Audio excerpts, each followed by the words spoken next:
Now we see the question 2. The random variable x is uniform in the interval -1 to 1. Find the gx such that if y equals to gx, then the fyy is equal to e minus 1 multiplied by uy. So we first see the function of fx x equals to a half 0 x bigger and other is 0, and then we can find the CDF of x, which is 0, half x1 plus 1, and 1 x minus 1, and a half x plus 1.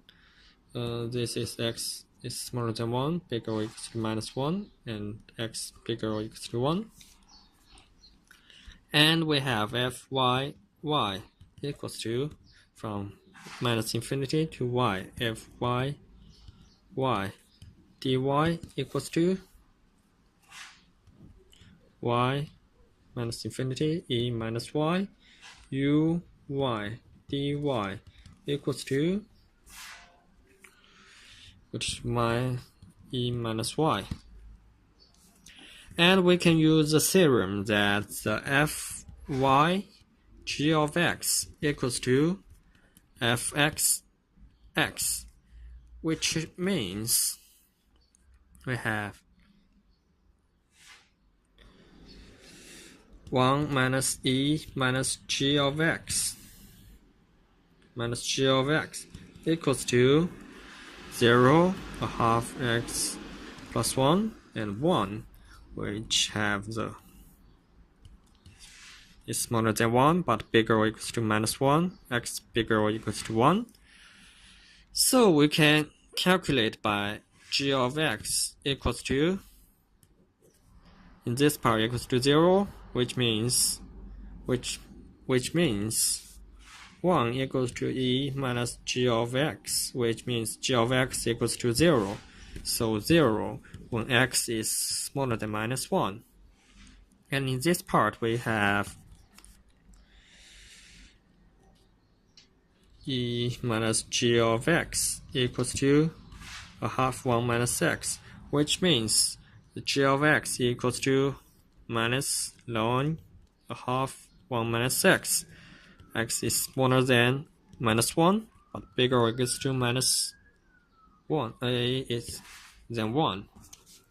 And the last part is x bigger than 1, which in this case is 1 minus e minus g of x equals to 1, which means e y g of x equals to 0. So in this part the g of x should become infinity. Now we get the answer. The key part of this question is the function. If y equals to g of x, then we have fy of g of x equals to fx x. So if we have fyy, we can get fyy, and we can get fx x. We can have the relationship of both of these. So we can have the fy of gx equals to fx x. So in this part we can put these two equal, so then we get the final answer of gx. That's all. That's all the questions.